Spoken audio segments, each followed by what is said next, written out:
Hey guys, sorry about the delay.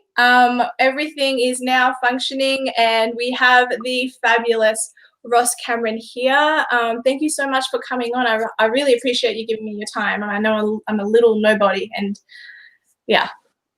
Well, you're not a little nobody. You're the product of 50,000 fertile unions over the last million years. So you're not nothing. Well, that's very nice of you to say. Just before we begin, I'm just going to continue on with my tradition of reading a Bible verse before we go ahead. From John 11:25. Million years. So you're not nothing. Hello? I've got you. Well, that's very nice of you to say. Wow, it's delayed. The audio is very delayed. I'm just going to continue on with my tradition of reading a Bible verse before we go ahead. From John 11:25. Give me a second. I'm going to refresh the screen. So, yeah. I'm going to refresh it.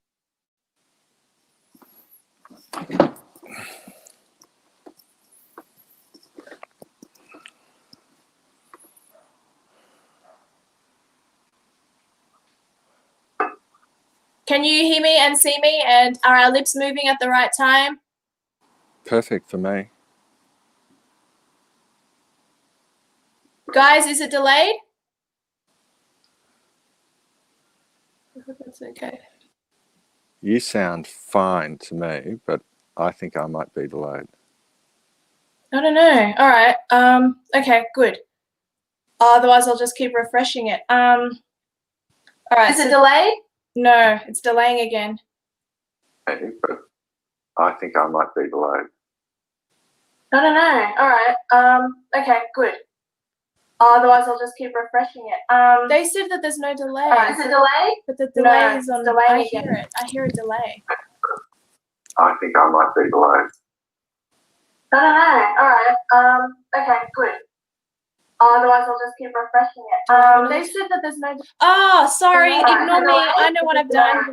I hear it. Okay, I did. I had another tab open. Sorry. It's my fault, everyone. So sorry. Wow, I'm such a retard.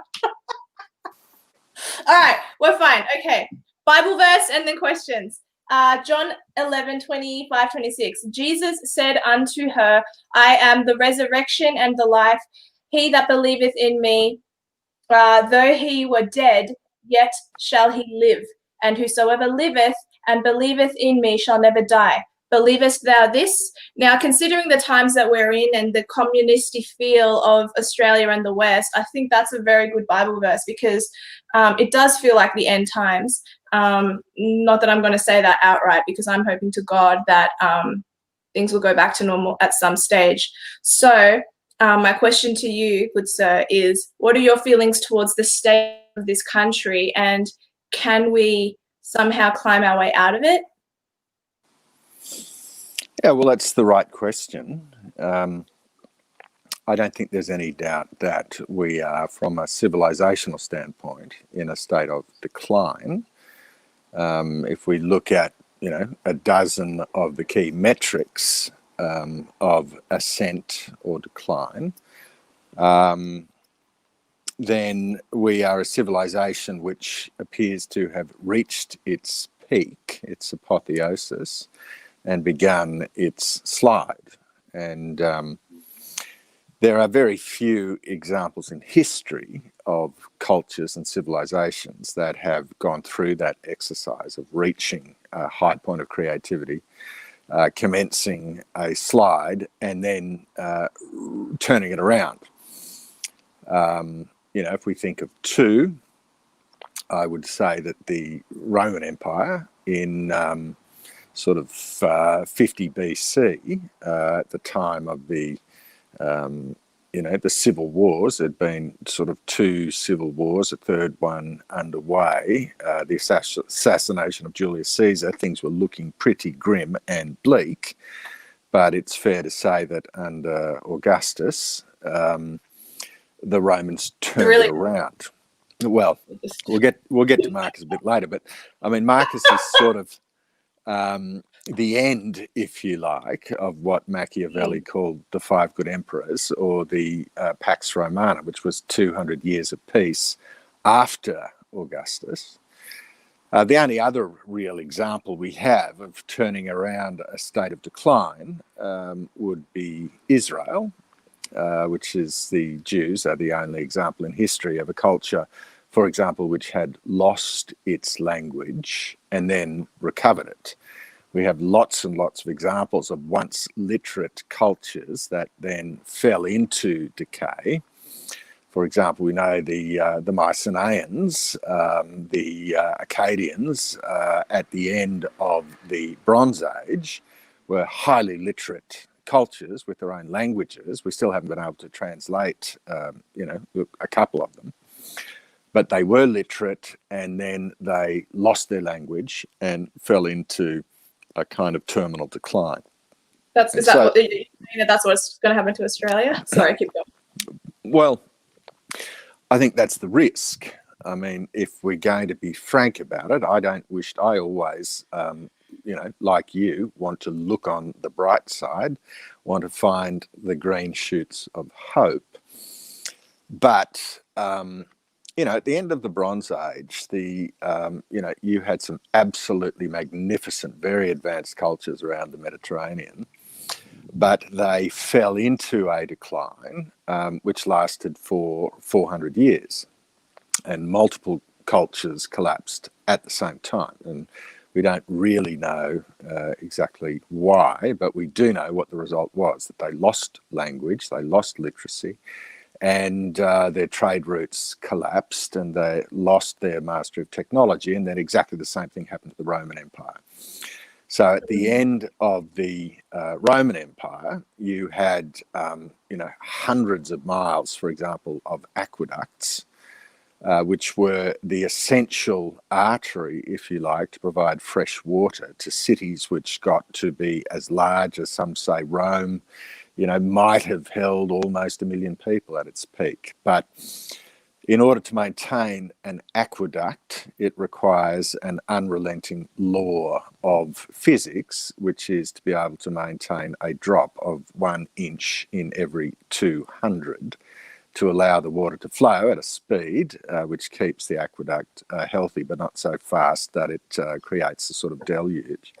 Well, that engineering ability at the end of the Roman Empire, under assault from the Goths, the Visigoths, the Celts, the Germans, etc., they simply lost that capability. And so the stones which supported the arches of the aqueduct were torn down and turned into makeshift houses which had no plumbing, no water, and all of those cities then were collapsed and depopulated.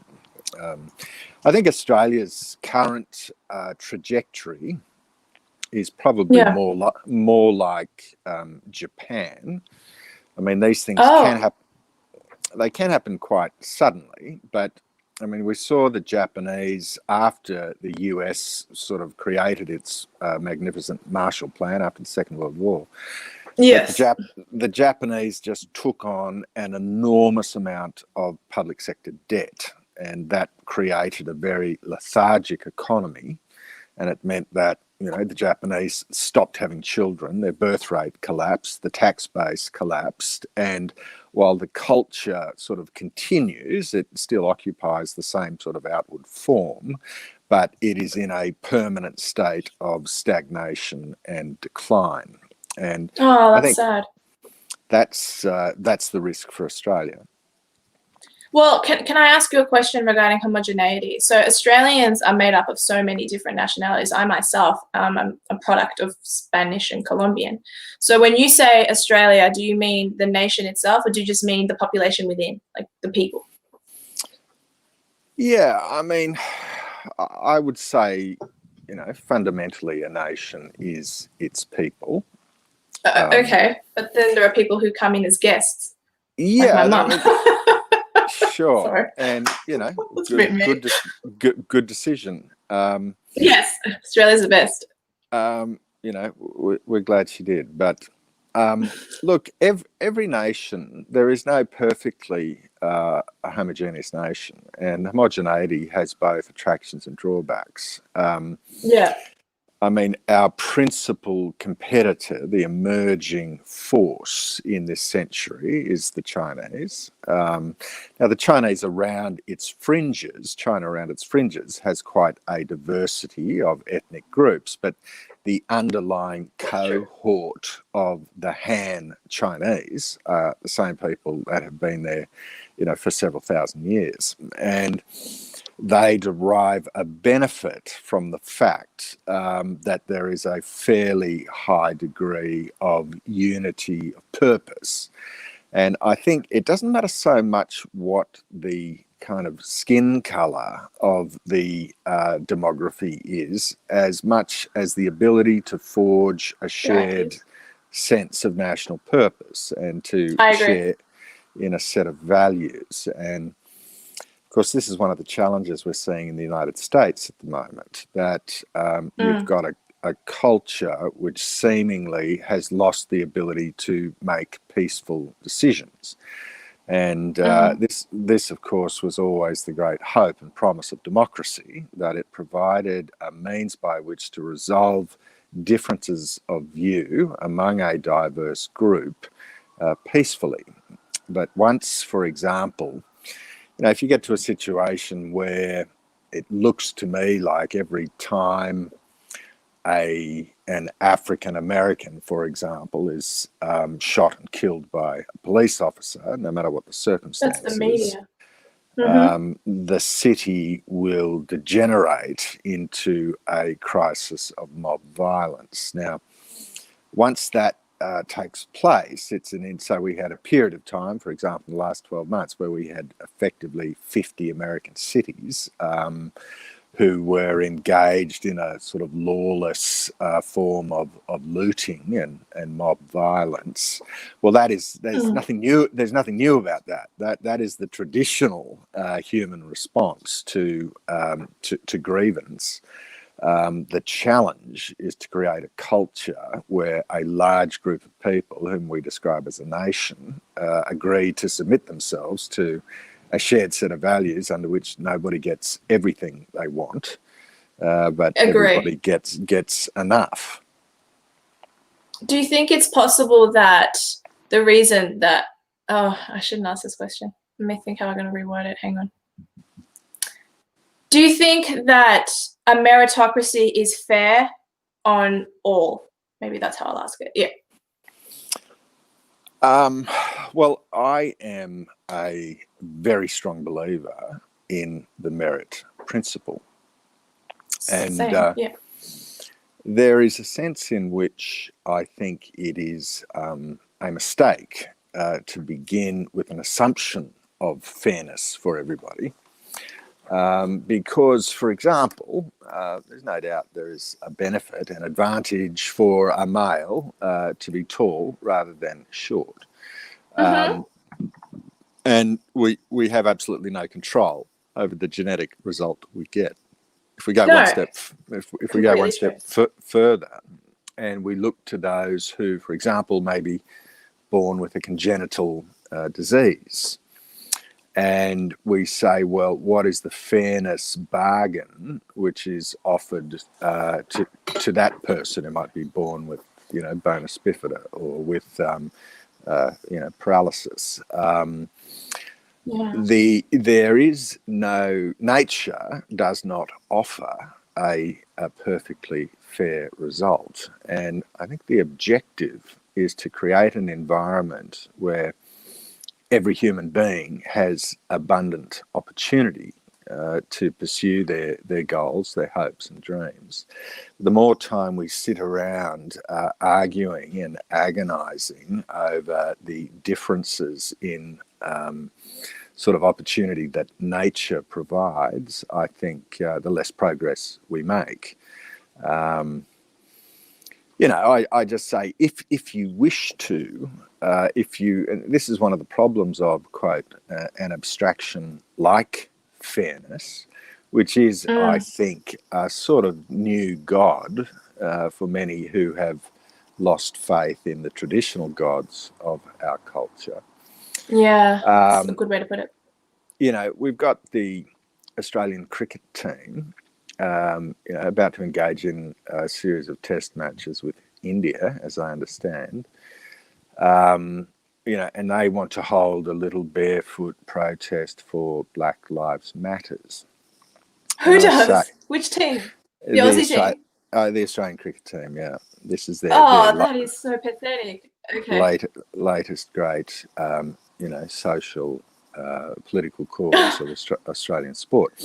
I simply make the observation that if you are truly committed to fairness, you would have to turn your mind to the impact of the caste system on the population of India, which I think is the most populous nation in the world, in which you have had for since ancient times under the Hindu principle that everybody must exactly accept the fate that the caste into which they are born.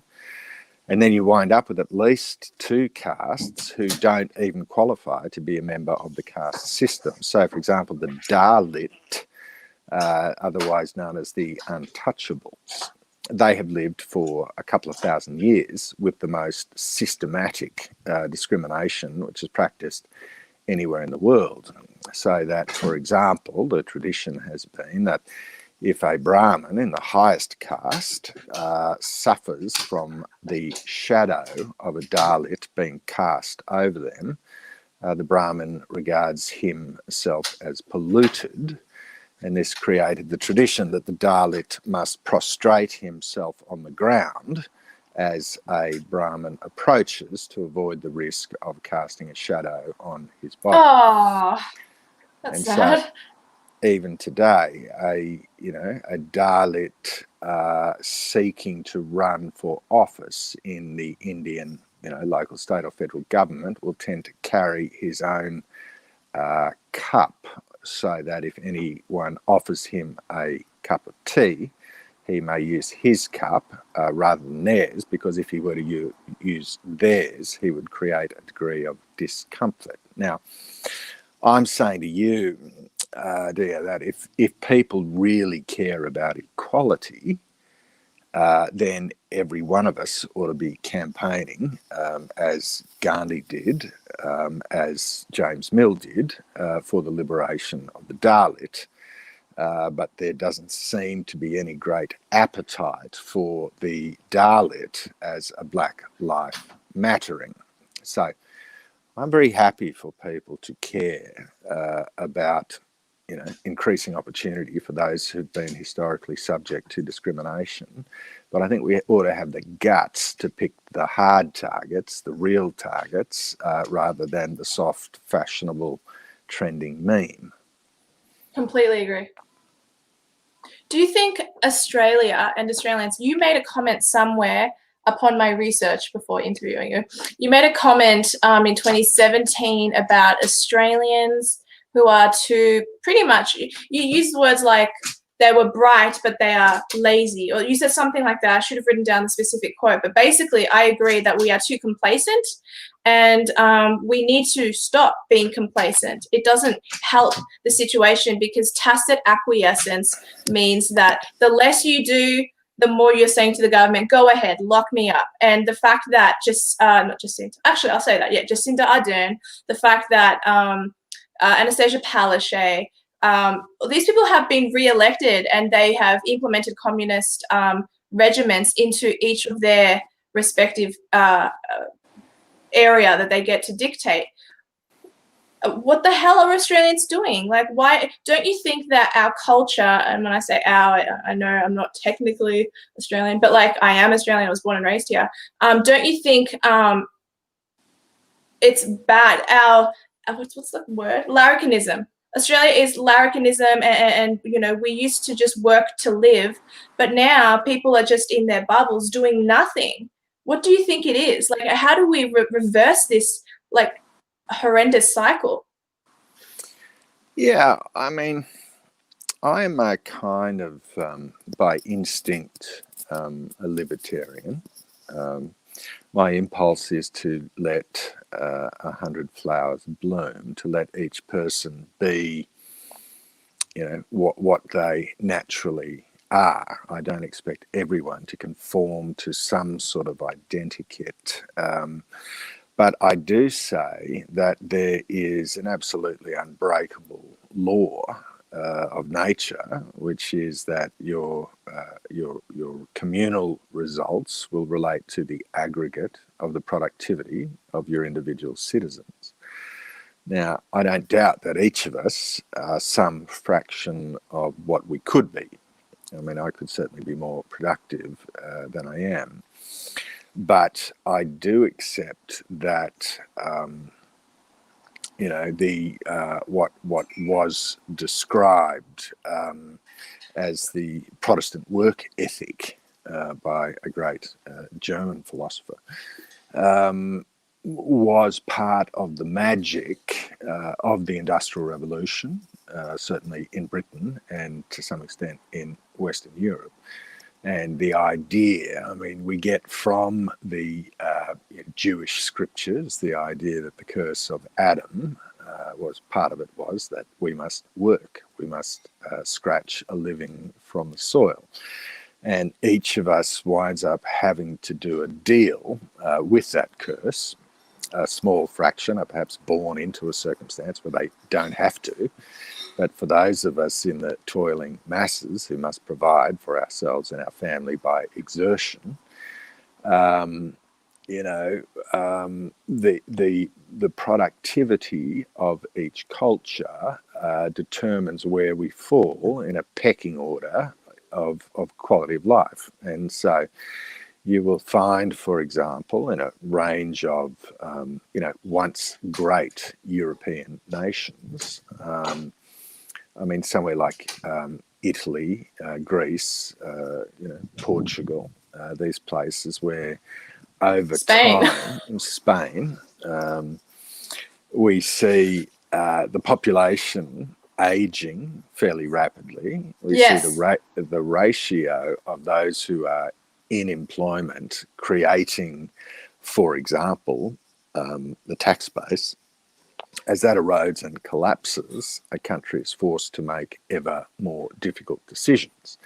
And those decisions include, lengthening the time, the date at which a person may require, reducing the availability of government support for those not in employment, increasing the tax rate for those who are working, etc. All of those choices are forced upon us because we simply don't have the resources to fund the aging population and the absence of new workers. And this is an iron law. Euclid said that, I think Ptolemy, I can't remember who he said it to, but the great geometer said there is no royal road to geometry. Leonardo da Vinci said that nobody who has not studied mathematics should read his notebooks. And the point these guys are making is that there is actually no shortcut. There is no trick. There is no way to get there beyond creating a productive economy.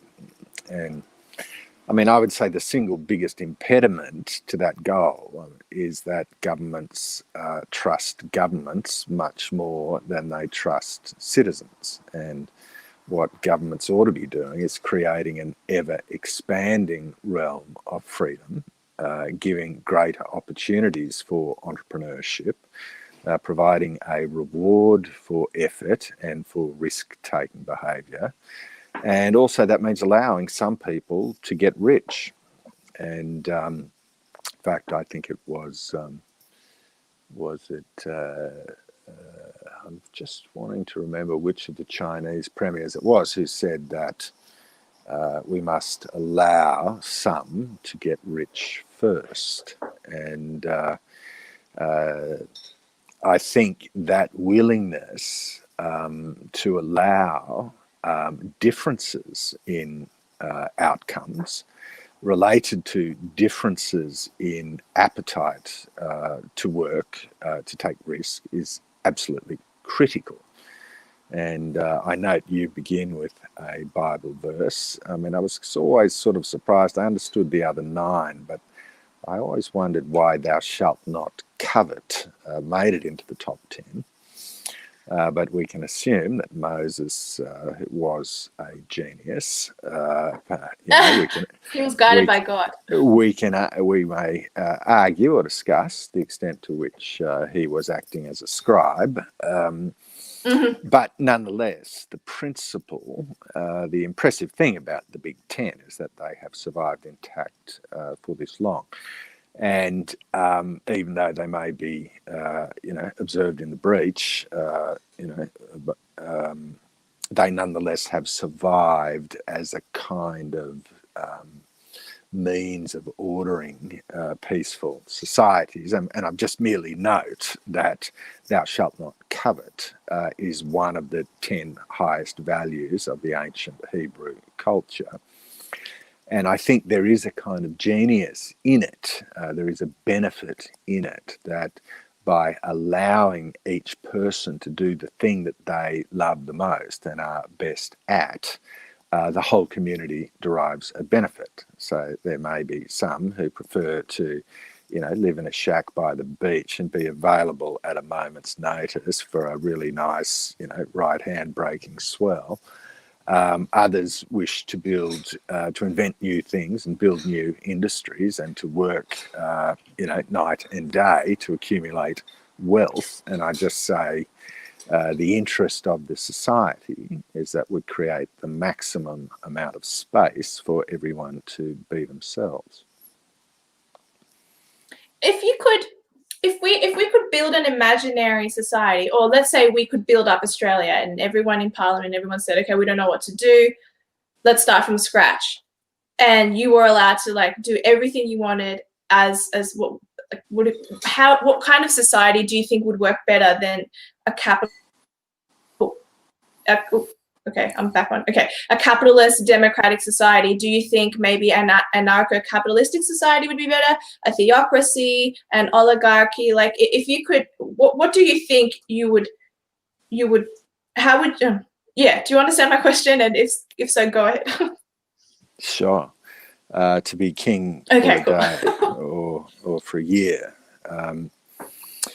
Well, Francis Bacon is thought to be amongst the highest IQ of any human in the last 400 or 500 years. He addressed this question in his final work. Oh, he did? Okay. Yes. And he wrote a allegorical novel which is called The New Atlantis.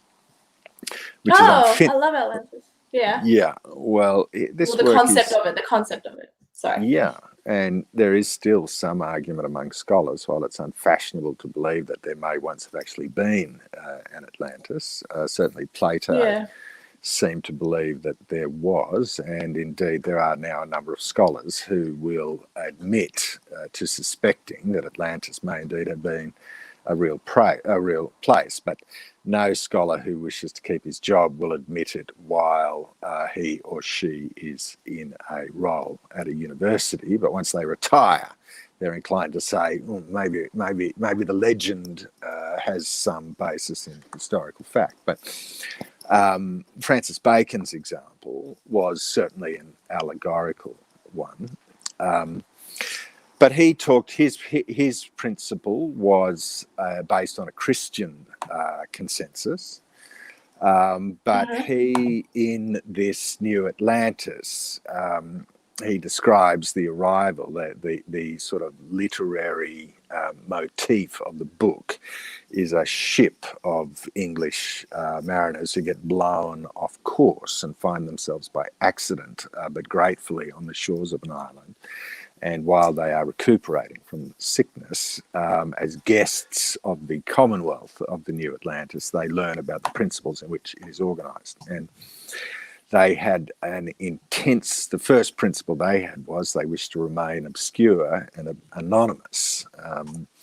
But secondly, when the crew of the ship, who were tremendously grateful for the hospitality they were receiving, offered to pay for it from amongst the goods and chattels they had brought with them, the citizens of the New Atlantis said, well, look, the only real currency we value is the first creation of God, which was light.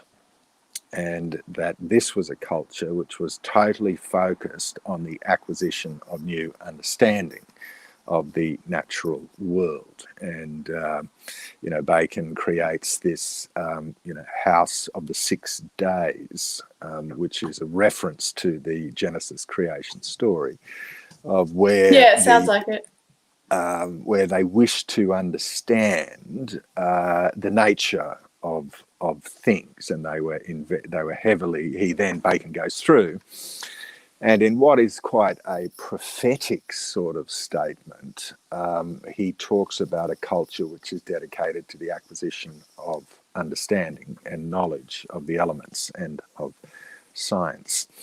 Look, what I would, in my perfect world, if we could create the Republic of Cameroon. Yes. Tell me. Yes. If they would, indeed, there was a period of time in the early part of the 20th century where Tasmania was considered as a possible homeland for the Jews.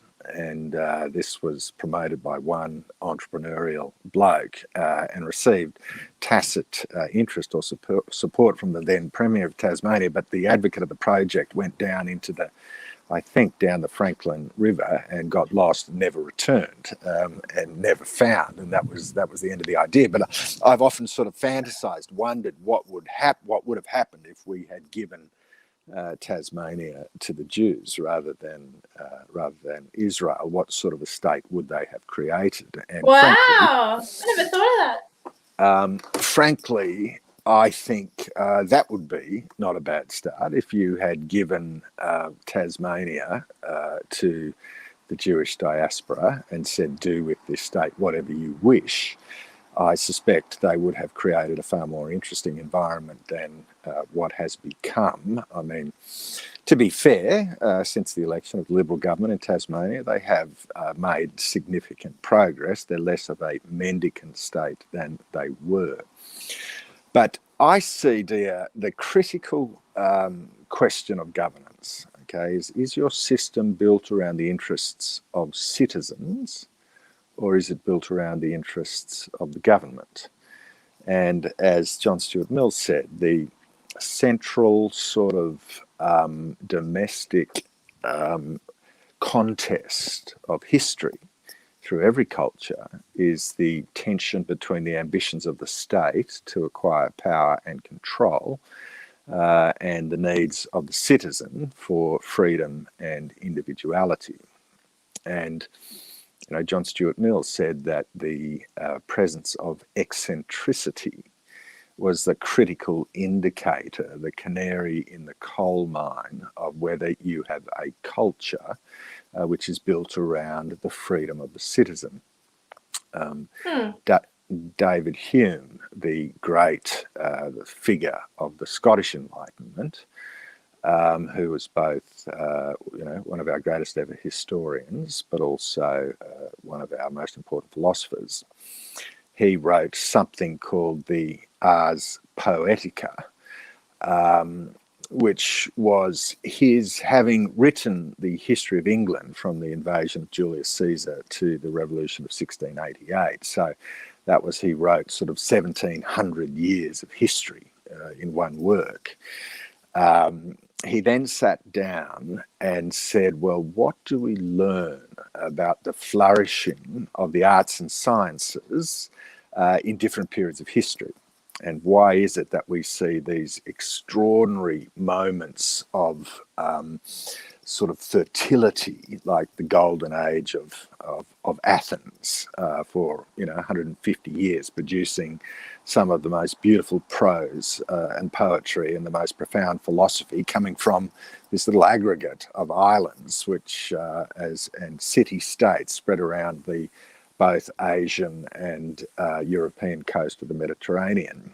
And Plato called it those city-states like so many frogs huddled around a pond. But David Hume says that the very first principle for the flowering of beauty is you must have a governance built on the freedom of the citizen.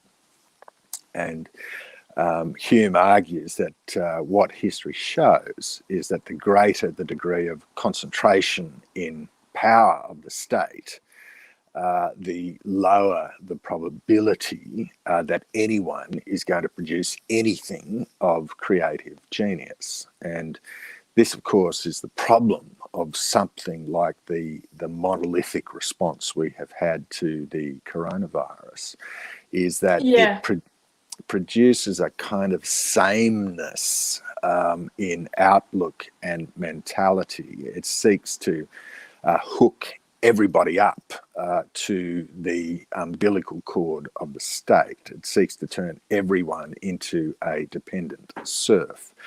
And the potential for diverse ideas and diverse thought. But I mean, even way before coronavirus, you would have to say that if you work for any local, state or federal government department, or indeed if you work for any of the of the 100 top ASX listed companies, you indeed must submit to a corporate ideology in which you will assent to a range of dogmas which are completely destructive of individuality and completely hostile to creativity. You froze. Are you still speaking?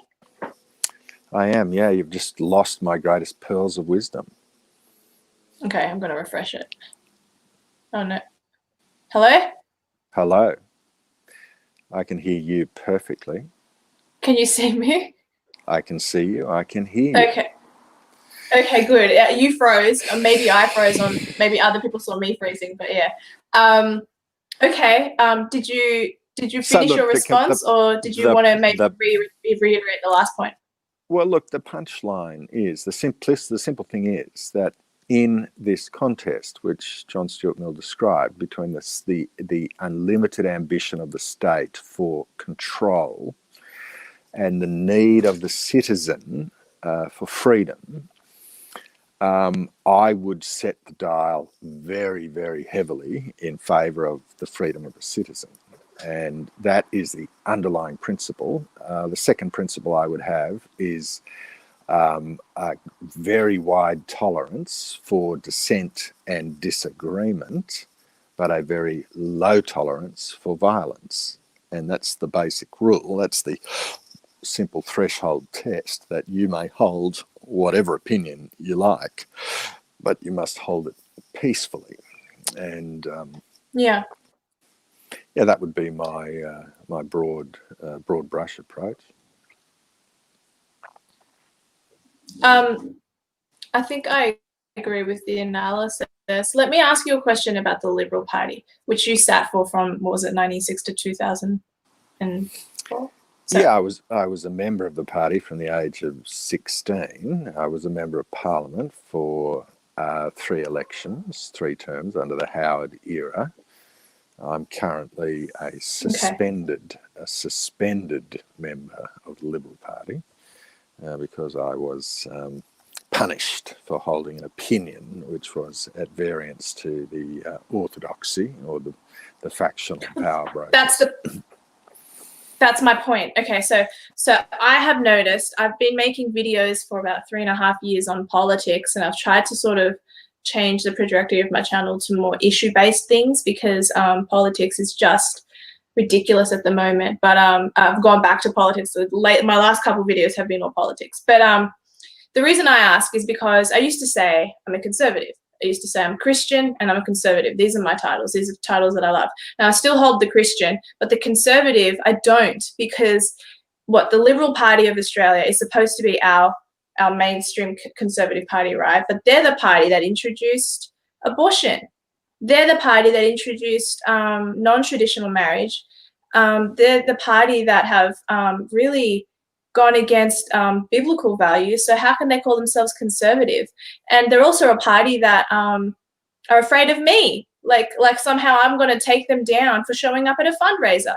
So like, what are your thoughts? Because honestly, I find them to be really, for lack of a better word, pathetic at this stage. But and I don't mean that meanly. I just mean that accurately from where I stand and how I observe. Yeah, well, you're exercising one of your most fundamental rights, which is to express a sincerely held opinion. And yeah, exactly. I would, very largely echo and endorse the sentiment you are expressing. That what we find always is that any organisation over time is subject to the risk of corrupting influences, and every organisation over time needs to be refreshed, reformed, and indeed, if we believe the ancient sources, every organisation is destined in the end to be extinguished. And it's a question of how much utility it delivers during its period of vivacity of life. And what we have seen in the Australian political system, we may refer to the Liberal Party, but I would say the difficulty for voters is that it's increasingly difficult to distinguish the major parties from each other. And indeed, if you were to look, for example, at somebody like Matt Keane, who is the New South Wales Liberal Minister for Energy and the Environment, his position is absolutely indistinguishable from that of Adam Bant in the Greens in the federal parliament. And so what you see, what citizens are increasingly offered is just very hard to distinguish pastel shades of big state dogma, which is entirely shared across the major parties. And so I would say that there is a big state orthodoxy. You might most perfectly expressed by the United Nations. But that orthodoxy dominates the major government departments, and they have a great deal of power because they are spending the money. And so very often you will find, say, the New South Wales Treasurer, Dom Perrottet, a bloke who's been, a bit of a mate of mine, would have been regarded as coming from the conservative side of the Liberal Party. Yet he can happily, announce as Treasurer a spending program of $100 per taxpayer to go out to a restaurant, which absolutely rivals the games and circuses of the Roman Empire, or indeed the practices of the government of Papua New Guinea, which gives every local member of parliament about 1 million kina to be distributed traditionally in 2 kina notes and coins to everyone in exchange for their vote. And the complete loss of philosophical content in all of the major parties is a kind of crisis, is in my judgment, a failure of democracy. But it does mean those very few people, I would say somebody like Mark Latham, who he's cool.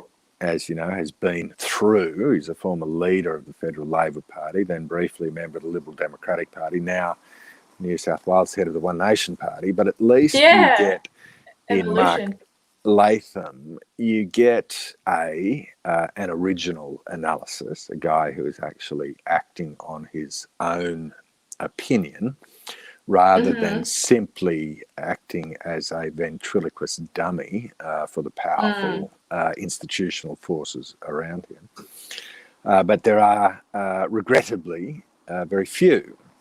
in the parliaments. And what we find is that if, for example, you're a member of the Liberal Party and you seek to uphold a position which is in the defence of the citizen and the worker, you will be marginalised, you will be ostracised. And so I would say, for example, somebody like Joel Fitzgibbon in the last week, you've got a situation where a Labor member of Parliament coming from the Hunter Valley, which is defined geologically by 100 miles of a coal seam, which has been the absolute beating heart of the working Labor Party member.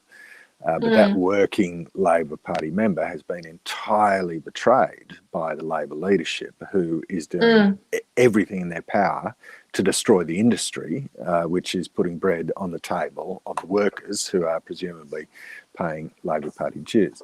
So, I am in full agreement with Dia. Yay! We agree. Okay, well, do you realize right now you're interacting with a dangerous person? Like, the Liberal Party is scared of me. They even wrote an article about me. Is that right? Well, I think isn't that silly? You should regard it as a badge of honour.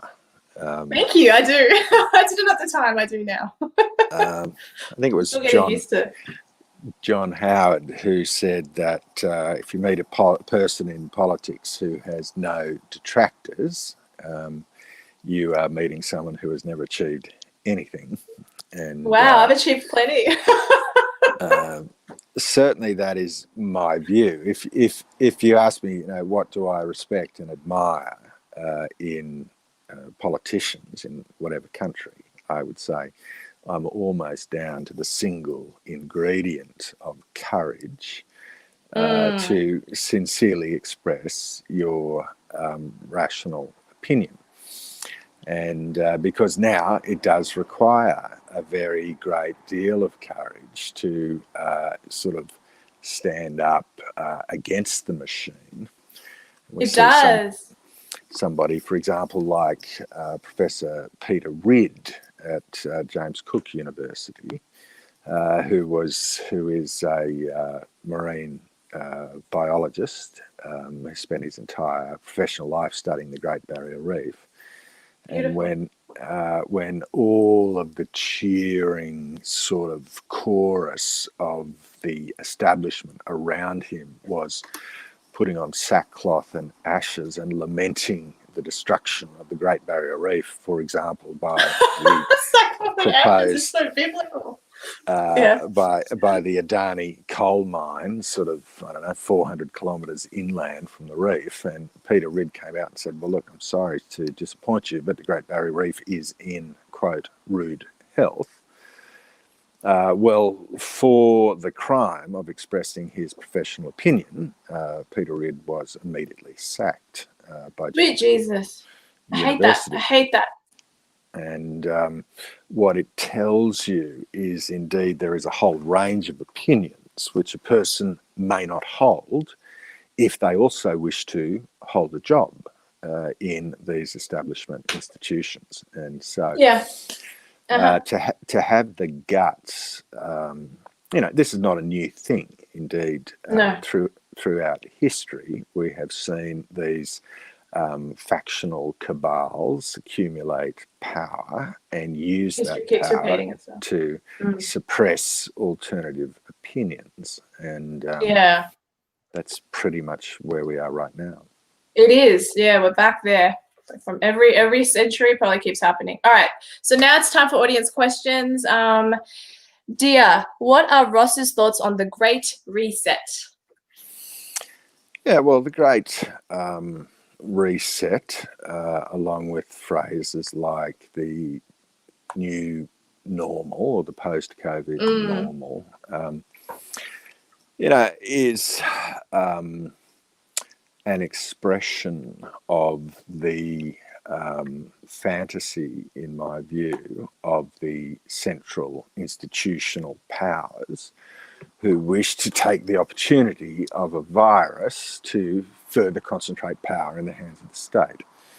And what what we have seen over several decades is we've seen, my mentor, Marcus Aurelius, would say that nothing ever really changes. That if a man, he said that if you had lived to the age of 40, you have seen as much as somebody who lived for 3,000 years.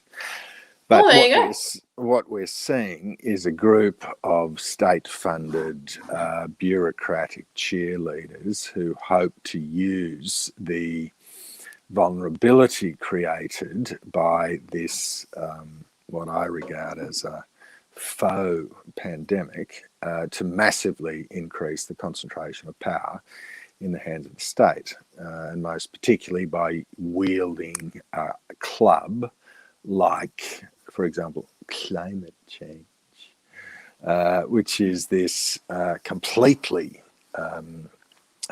in my judgment, a complete fabrication from its root to its highest branch.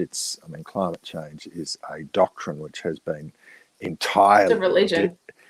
It's been entirely debunked scientifically, but the scientific corpse of this idea continues, like a weekend at Bernie's, to be breathed, life into it purely by the hundreds of millions of dollars which flow in jurisdictions all over the world to subsidise the mates on the inside of the racket. And the so-called, I'm quite up for the idea of using taking a moment of reflection to say, what do we need to do to reform, to rebuild, to restructure? But I would say what we need to do is to, as the Stoics would say, is we need to return to nature. We need to work with nature rather than against nature, and starting with our own natures as human beings, but also more broadly as a human species, but then as one species among many on the planet. And so if you put a proposition to me, I associate something like the Great Reset with the so-called Green New Deal, which is somewhere on a spectrum at one end between complete idealistic naivety, to the other end being a bunch of thugs operating a gang to preserve established tax-funded revenue streams for otherwise completely dubious policy goals. That's what I think of the Great Reset. No, I think I agree. I made a video on that. Support asks, Mr. Cameron, do you think Trump won the election and that there has been widespread voter fraud? What's your gut instinct? Well, I would say that I don't think it's actually my job to say who won the American election. Okay, we'll answer the question how you choose. Okay, so let's say, to go to on the question of who won, I would say let us strip out the emotion, take the traditional empirical view, which is my preference, is to start with the available facts and move from there to the more speculative questions. And this election attracted, for example, on betting markets, probably the largest bet of well over $1 billion on who the next president would be, on one betting market alone, on Betfair. And all I note is that Betfair has not yet paid out on the question of who won the election. And Betfair is saying, well, we don't yet know who won the election.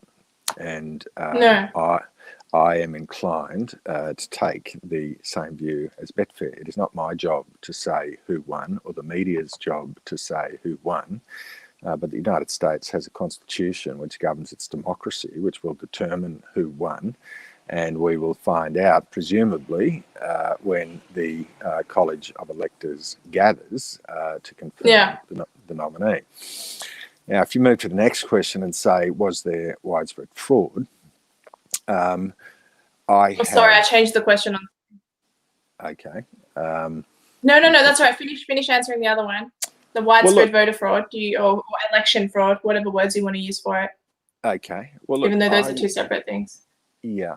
I would say that I have some experience on this question. You would. Yeah. Contested 4 elections in a very hotly contested marginal seat, which had not been held by the Liberal Party for 30 years before I won it. And we certainly, I would say that what you have to recall is that you don't actually need widespread fraud in 50 states to determine, to influence the results. You only need it in 5 or 6 states to influence the result. And Nevada.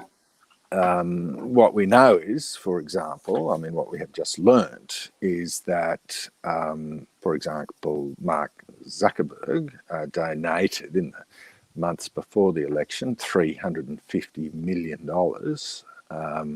to an organisation which was entirely devoted to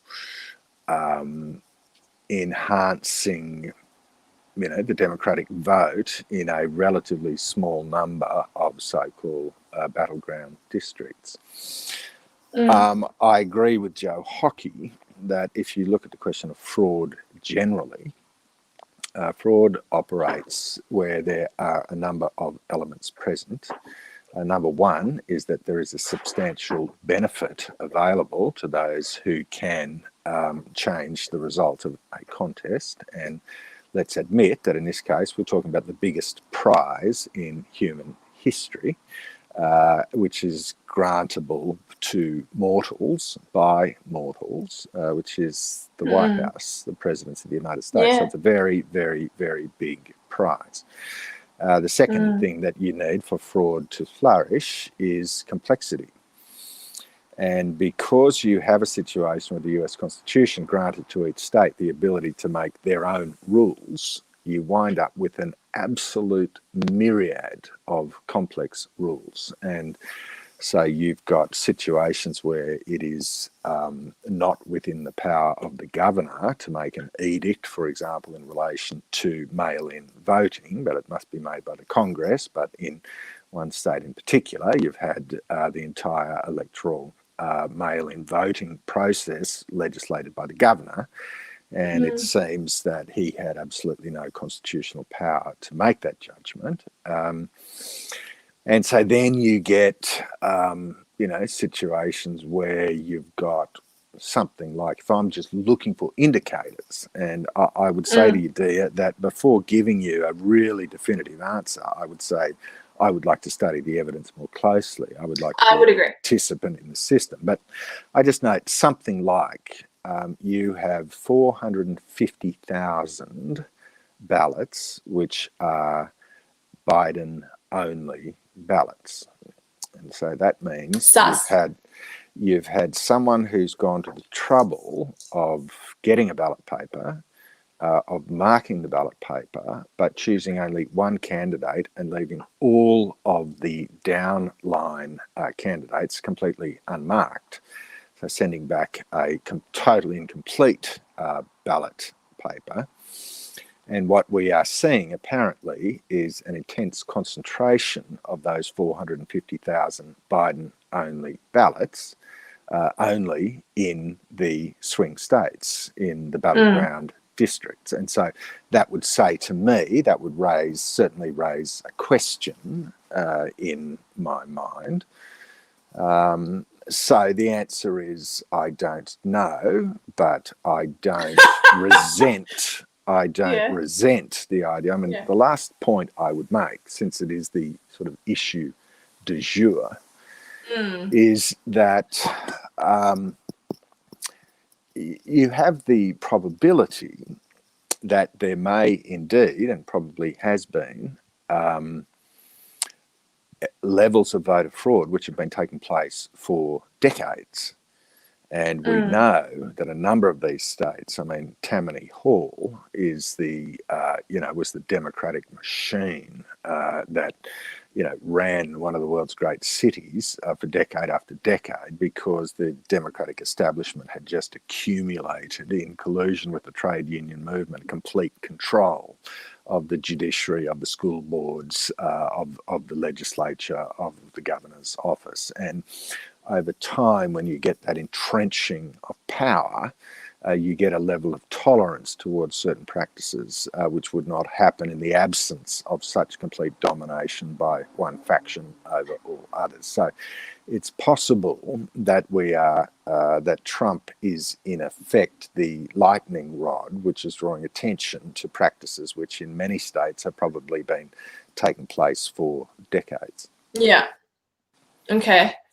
What about, with the possible re-election of Trump, hopefully, do you believe he will finally, this is badly worded, finally do what he set to achieve, such as breaking up the social media companies? We just missed the one word. Yeah.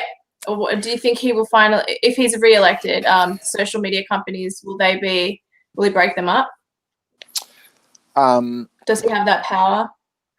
Look, I mean, the question of whether, how do we evaluate the first term of Donald Trump, accepting that all of us are imperfect, all of us achieve some fraction of what we hoped and for most politicians promised to do. All I would say to you, dear, is I think that Donald Trump fulfilled more of his promises than virtually any national leader I've ever seen in my life. And Donald Trump was more.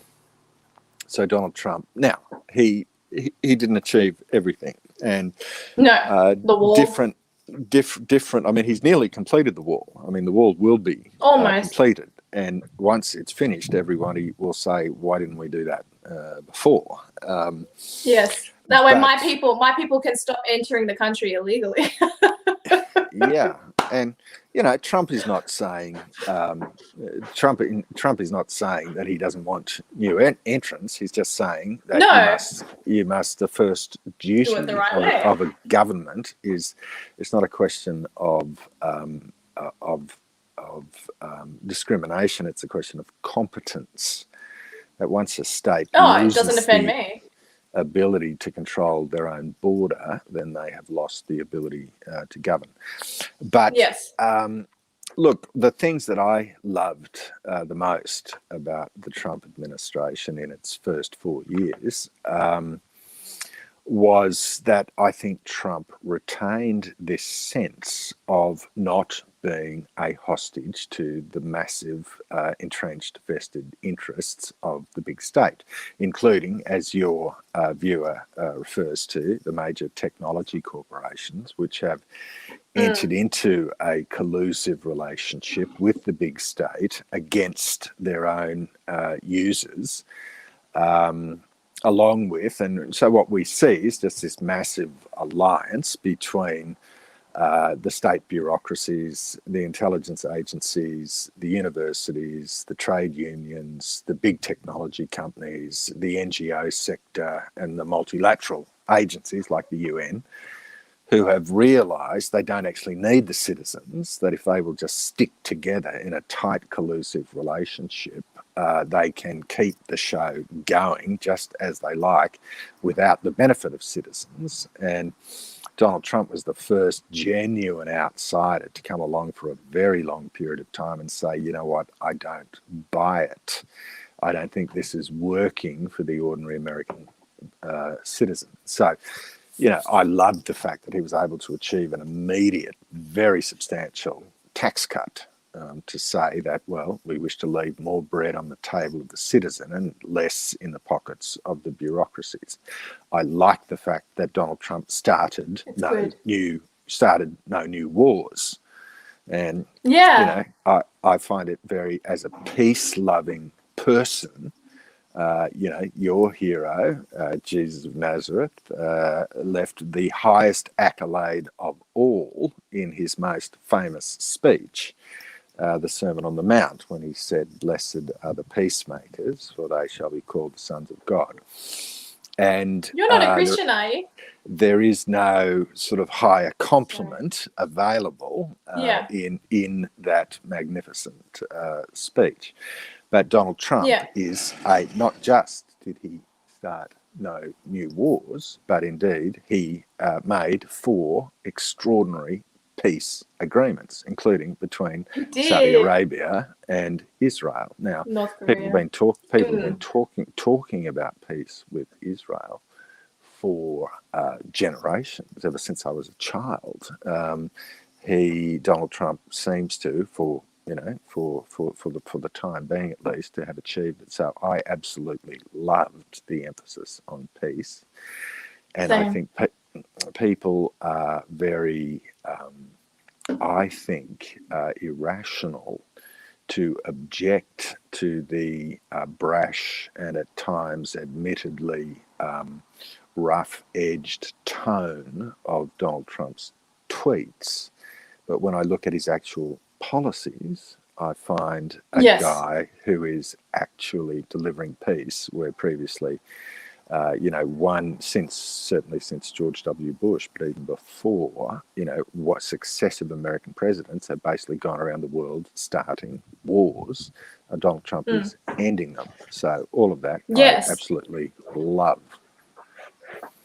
Completely agree. We'll do a few more questions, guys, but then he has to go.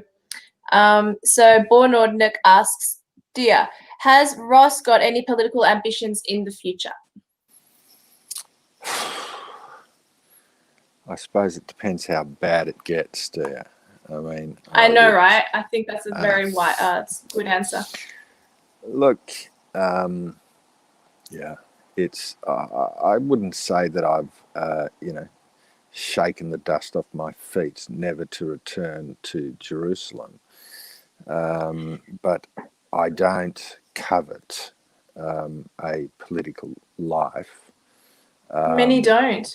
That makes you a better candidate than the career politicians.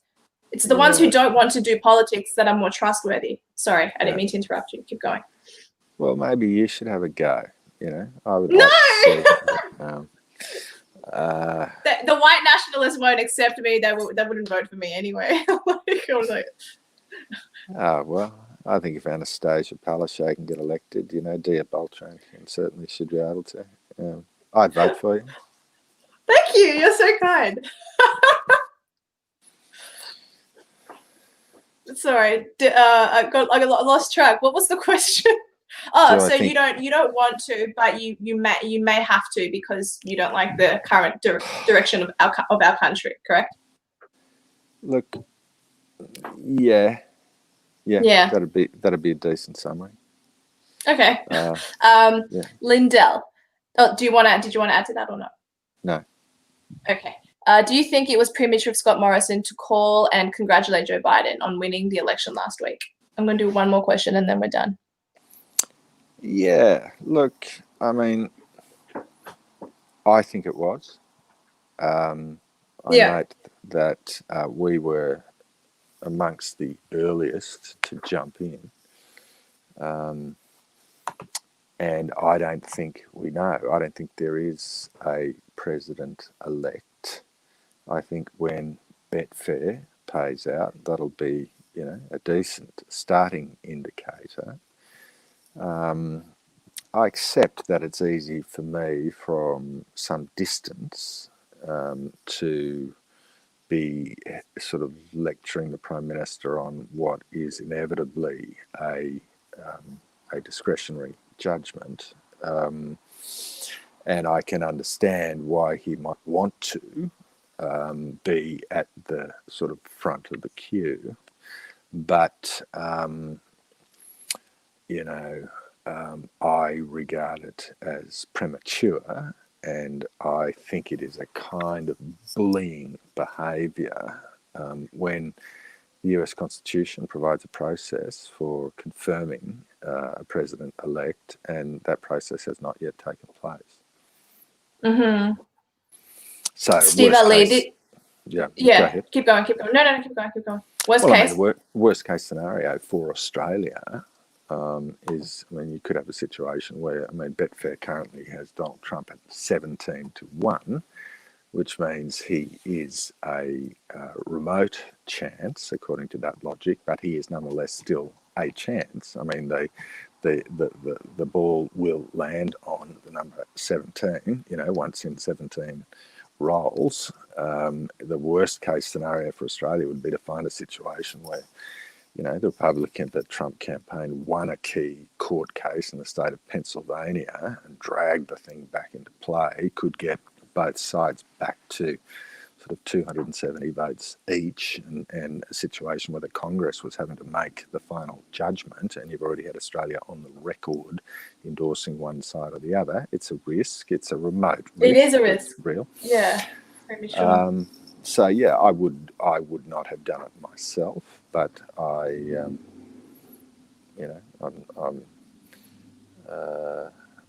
more of a constitutionalist. Good. That's how it should be. But our constitution that we operate under is not even the original constitution. It's not the 1901 constitution. So we're sort of operating under false pretenses anyway. But anyway, that's a different topic for another day. Well, look, is it about to rain? Are you getting spit on by the... I'm not actually. I'm sitting outside in the courtyard because it's it looks lovely. A perfect spring evening. I thought I would enjoy the fresh air. Well done. Yeah, I'm jealous. All right, this is the last question and then I'll let you go. So this is from Steve Ali, Mr. Cameron. When you were at Sky News, you had interviewed Riccardo Bossi. What are your thoughts on Mr. Bossi? Well, I know you didn't ask me, Steve, but I love Riccardo. Sorry, keep going. Yeah, look, I mean, I've got a high regard for Riccardo. Yeah. I'm He's a mentor. Tonight, in part out of just respect for the fact that every week you turn up and create content, which is more. Are you talking about me? Thanks. Yes, it's more than I'm doing. And I admire somebody like Riccardo because even though I am enjoying a degree of obscurity, enjoying not having to, not putting my shoulder under the, into the harness. And Riccardo is. I mean, Riccardo is having a red hot go. And so I always admire those who are in the field of play rather than those who are merely providing the criticism from the bleachers. Yes, completely agree. Well, you know what? We can give Joel and Riccardo a run for his money and we can do a show once a week too. Just joking. We have rapport. Because I like your family.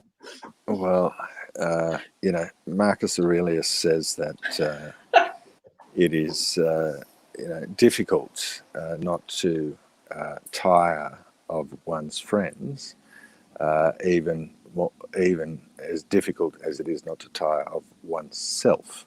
And by the end of an hour, I'm probably almost sick of my own voice. So thank you very much anyway for having me. It's been a pleasure. Yeah, I really enjoyed it. I don't know what this means. This man is a Stoic. Are you a Stoic? Well, so that's not a question exactly. It's just a statement, kind of. It's actually quite an interesting question. Okay, we'll finish on that. Sorry, everyone. Well, I'll finish with a few thoughts on Stoicism. Lovely. Stoicism was formally introduced to the Peloponnese by Zeno of Citium, but he is thought to have introduced it actually as a sort of as an example of an Eastern philosophical tradition. But it was nonetheless embraced by the Greeks in particular. Diogenes of Sinope was a cynic, and the cynics were sort of half of Stoic philosophy. And then Stoicism was engaged in a contest with its great rival, which was Epicureanism, which is named after Epicurus and made famous by, in the Roman world, it was made famous and adopted. It was part of the Greek sort of conquest of Rome culturally. And it was based, Stoicism has got sort of 3 or 4 key principles. The first articulated by Epictetus, who was a slave, a Greek slave, who is referred to by Marcus Aurelius in his book The Meditations, which is regarded as the finished work, the polished marble of Stoic philosophy, which is a short 12-chapter book, which I would encourage you to listen to when you get into bed tonight. And Marcus Aurelius refers to the Greek slave philosopher Epictetus 6 times in the book we describe as The Meditations of Marcus Aurelius, which was not written for publication, but which thankfully has been saved. And Stoicism has been described as a secular gospel. It emphasizes acceptance of nature. It emphasizes focusing not on everybody else's problem, but on your own. Marcus Aurelius says that nobody ever died from lack of being a busybody about their neighbours' interests, but plenty of people died from lack of understanding of their own mind. And so that's me. I don't understand my own brain. Well, the Stoics would say that right there, dear, is your life's mission, is to understand your own brain. And he would say that it scares me. Must seek to align it with providence, as I understand is your objective. I guess the last thing I will say, the Stoics believed in civility, in cheerfulness, in cooperation, in kindness, in sociability. And Marcus Aurelius says that we were made to cooperate with each other, just as our feet, our hands, our eyelids exist in cooperation. And the thing that distinguishes humans from the beasts is we have a rational mind. We have in our minds an echo of the providential mind which created the universe, and we ought to make it our goal and objective to remain connected with those thoughtful, sociable, civil, rational principles. You should do like, I don't know, you should be a part of someone's channel, maybe Resolute TV, another channel I'm involved with, and do like little history bits. And like, you know, just do like a 10-minute video where you talk about, so today we're going to talk about this. And then like, you're so smart, like you have such a broad knowledge of history. And I consider myself someone who loves history, but you just shit all over me. You're so smart. No. I don't actually claim to have any particular intelligence. What I do. I'm saying it for you. So there you go. Okay. Well, I do aspire. Marcus Aurelius also said, "Never depart from reason, not even for a moment." And I do make it my objective, with the limited intellectual capacity which Providence has granted me, to ensure that that limited ability is attached to reason. I like that. And I feel like that's sort of Christian that way, because I believe that God has given us the ability to critically think, and that rationality has completely lost its way in today's world. And so I definitely advocate for what you said, but just from a different angle. Well, the very last thing I will say on the subject. We still haven't ended you it. raised it. Keep going. Well, Galilei,